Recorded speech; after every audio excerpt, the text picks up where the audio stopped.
कहते हैं ना कि जब गीदड़ पे संकट आता है तो शहर की तरफ, जब एनडीए पर संकट आता है तो चुनाव आयोग की तरफ। गांधी जी के 3 बंदर थे, वो न बुरा देखते थे, न बुरा कहते थे, न बुरा सुनते थे। मोदी जी के भी 3 बंदर हैं, वो न सच सुनते हैं, न सच देखते हैं, न सच बोलते हैं। वो है चुनाव आयोग। बिहार में एनडीए की डूबती नैया को बचाने की जिम्मेदारी एक बार पुनः चुनाव आयोग ने ले ली है। जी हां, 22 वर्ष के बाद चुनाव आयोग राज्य में मतदाता सूची गहन पुनरीक्षण नामक नौटंकी चलाएगा। अगले 1 माह तक चलने वाली इस नौटंकी का असली उद्देश्य युवाओं, दलितों, पिछड़ों एवं अल्पसंख्यकों को मतदाता सूची से बाहर कर भाजपा एवं एनडीए को चुनावी फायदा पहुंचाना है, जो काम चुनाव आयोग महाराष्ट्र, हरियाणा, दिल्ली में सफलतापूर्वक कर चुका है। सबसे बड़ा सवाल है कि 22 वर्ष बाद अचानक गहन पुनरीक्षण की जरूरत क्यों पड़ी? बिहार में लगभग 8 करोड़ मतदाता हैं। उनका गहन पुनरीक्षण कार्य 1 माह में कैसे संभव होगा? आज लगभग 2 करोड़ 90 लाख बिहार के लोग रोजगार की तलाश में बाहर हैं। उनका पुनरीक्षण कैसे होगा? प्रदेश के लाखों युवा जो नौकरी या शिक्षा के लिए दूसरे राज्यों में हैं, उनका क्या होगा? क्या मोदी सरकार इन सभी बिहारियों का मताधिकार छीन लेगी? करोड़ों गरीब मजदूर जो अपना घर परिवार छोड़ दूसरे राज्यों में काम कर रहे हैं, उनका क्या होगा? दलित, महादलित समाज के लाखों बेघर लोगों के पास कोई दस्तावेज नहीं है, उनका क्या होगा? बिहार के 28 जिले बाढ़ प्रभावित हैं, जहां कई बार लोग अपना सब कुछ बाढ़ में खो देते हैं, उनका क्या होगा? क्या मोदी सरकार इन सभी बिहारियों का मताधिकार छीन लेगी? स्पष्ट है कि यह पूरी प्रक्रिया समाज के आदिवासी, दलित, पिछड़े एवं प्रदेश से बाहर रह रहे युवाओं के लोकतांत्रिक हितों पर हमला है। संविधान प्रदत्त उनके अधिकारों की हत्या है।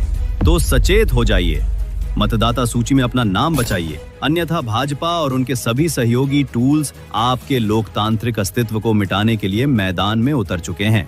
आज ये आपका नाम काटेंगे, कल ये आपकी नागरिकता समाप्त कर देंगे। सावधान बिहार, महाराष्ट्र वाला गेम हो चुका है तैयार। चुनाव आयोग पर दबाव इंडिया गठबंधन लगातार बना रहा है। राहुल जी लगातार चिट्ठियां भी लिख रहे हैं, आर्टिकल भी लिख रहे हैं, खड़गे साहब ने उनको कठपुतली तक करार कर। हमारे भाई तेजस्वी यादव जी लगातार दबाव बनाए हुए, हमारे इंडिया गठबंधन के बाकी साथी भी बनाए हुए। जवाब भारतीय जनता पार्टी से आता है। सवाल चुनाव आयोग से पूछ रहे हैं, जवाब भारतीय जनता पार्टी से आता है। हम ये जानना चाहते हैं रिश्ता क्या कह रहा है, क्यों आप जवाब दें? दीजिए जवाब। चुनाव आयोग सामने आए, फुटेज कहते हैं, वीडियो फुटेज, जो वोटिंग के दिन की वीडियो फुटेज है, अब वो नहीं दे रहे। 45 दिन उन्होंने मियाद कम कर दी। बोले साहब प्रिवेसी आ जाती है, वो हटा रहे हैं। क्यों हटा रहे? छिपाने को क्या है?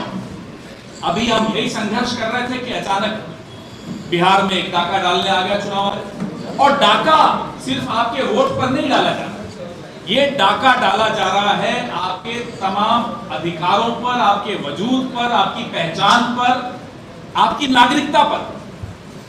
जैसा कि तेजस्वी जी ने कहा कि धीरे धीरे फिर सरकारी स्कीम से आप बाहर हो जाएंगे।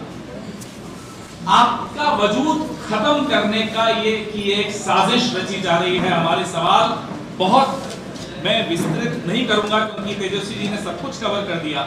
जो हमारी आपत्ति है वो पहली ये है कि जुलाई 1, 1987 और दिसंबर 2, 2004 के बीच में भारत में जो पैदा हुए हैं, उन्हें अपने माता या पिता का बर्थ सर्टिफिकेट, कहां पैदा हुए, कब पैदा हुए, ये क्यों देना पड़ेगा? अब तक तो नहीं था।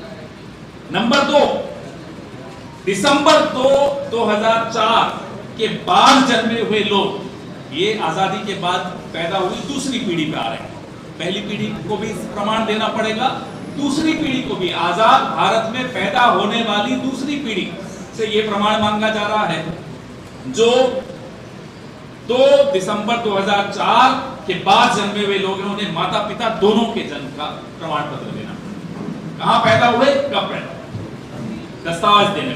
तीसरा, दिसंबर 2, 2004 के बाद भारत में जन्मे मतदाताओं को जन्म तिथि, जन्म स्थान स्थापित करने के लिए स्वयं का प्रमाण, सेल्फ अटेस्टेड प्रमाण देना। और ये सब, जैसा कि तेजस्वी जी ने कहा कि सब 2 महीने में करना। अब 2 महीने में ये सब कैसे मुहैया होगा? कौन कागज इकट्ठे करेगा? 2 ने 1 महीने, 25 दिन ही अब 1 महीने 25 ही आप दिन सोचिए कहाँ तो कागज इकट्ठे होंगे, कौन सा सरकार इतनी काबिल सरकार है जो ये सब इकट्ठा करके और लिस्ट बना सकती है। चौथा, जुलाई 1, 1987 से पहले जन्मे लोगों को उनको भी व्यक्तिगत प्रमाण पत्र देना पड़ेगा, यानी कि 2024 का जो लोकसभा चुनाव है कम से कम बिहार में उसको अवैध मान लीजिए, क्योंकि आपके पास तो आंकड़े थे ही नहीं ये सब। उन आंकड़ों की एब्सेंस में, उन आंकड़ों के बगैर आपने ये इलेक्शन कैसे कराया? तो उस इलेक्शन को पहले अवैध घोषित कीजिए, फिर हम ये सब बात करेंगे आपसे, नहीं तो क्यों करें आपसे बात, आपकी बात क्यों माने। पांचवा, ये पूरी प्रक्रिया जैसा कि आपने कहा घर घर जाकर 1 महीने में, कोसी में बाढ़ आती है, हम बड़े परेशान होकर पीड़ा होकर देखते हैं टीवी पर कि कैसे लोग लुट जाते हैं, बर्बाद हो जाते हैं, कहां से वो कागज। तो ये सारे सवाल हमारे इंडिया गठबंधन के जो तेजस्वी जी ने आपके सामने रखे, जो हम सब ने आपके सामने रखे, हमारे प्रदेश अध्यक्ष ने आपके सामने रखे। हम ये जो मास्टर स्ट्रोक जिसको आप लोग अक्सर कहते हैं मोदी जी का, ये उनका एक मास्टर स्ट्रोक इसलिए है कि कोई रिपोर्ट कार्ड मांगोगे उन्हें मालूम है कुछ नहीं आएगा। बिहार की जो हालत है सबको मालूम, बिहार में क्या होने वाला है वो सबको मालूम। एक सर्वे हुआ था कल, हमारे साथी भी गए थे टीवी पर डिबेट, एंकर का मुंह उतरा हुआ था। बोला क्यों मुंह क्यों उतरा? बोले सर्वे देखिए चुपचाप, टीवी शुरू होने से पहले, डिबेट शुरू होने से पहले उस सर्वे में मोदी जी और एनडीए की जो हालत है, ये सब उसी सर्वे, उसी हकीकत का नतीजा है कि चुनाव आयोग का टूल किट यहां सक्रिय कर दिया गया है। तेजस्वी जी माफ कीजिएगा, आप कह रहे हैं सिर्फ बिहार में हो रहा है, बिहार तो एक प्रयोगशाला है, ये लैबोरेटरी है, ये पूरे देश में करेंगे, ये पूरे देश में एससी, एसटी, ओबीसी, अल्पसंख्यक, तमाम ऐसे लोग, नौजवान सबसे ज्यादा, क्योंकि नौजवान सबसे ज्यादा दुखी है इन सरकारों से। नौजवान परीक्षा में पेपर लीक से दुखी है, बेरोजगारी से दुखी है, उन सबको बाहर कर दिया जाएगा, उन सबको वंचित कर दिया जाएगा वोट देने के अधिकार। और इन मुद्दे को आगे बढ़ा भारतीय राष्ट्रीय कांग्रेस की तरफ से मैं 2-3 बातें आपके सामने रखूंगा। पहली तो ये बात है कि ये समझने की आवश्यकता ये है कि क्या ये चुनाव के समय मात्र 2 महीना रह गए हैं और लीगल तरीका से, जैसा कि महाराष्ट्र में अनलीगल तरीके से वोटर लिस्ट में ऐड किए गए थे और महाराष्ट्र के चुनाव अनलीगल तरीके से वोटरों को ऐड कर करके और पूरी वोट को प्रभावित किया और उसी वोट के बदौलत महाराष्ट्र में एनडीए सरकार अभी बनी।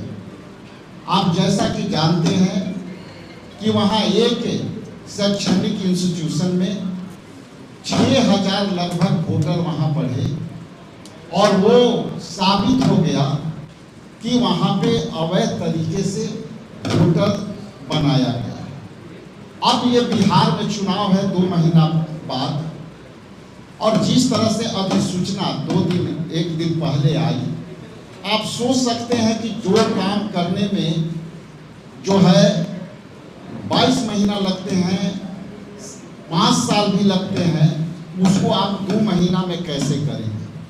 तो इसको मैं महाराष्ट्र से जोड़ते हुए मैं 2 बात कहूँगा कि पहली तो ये कि महाराष्ट्र में आपने इलीगल तरीका से वोट को फ्लोटिंग वोट डाला और बिहार में लीगल तरीका से वोटर को बाहर करना।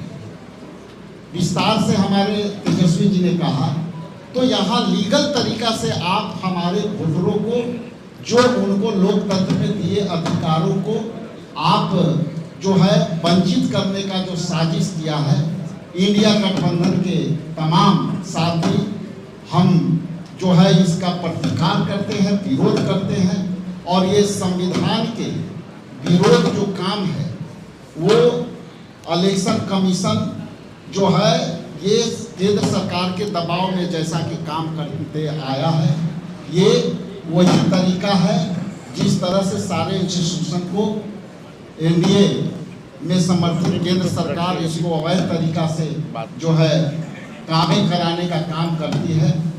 इसलिए हम लोग इसको कड़ी प्रतिकार करते हैं और अवैध तरीका से जो है हमारे वोटरों को जो है डाइल्यूट करने का प्रयास है, उसको हम लोग विरोध करते हैं।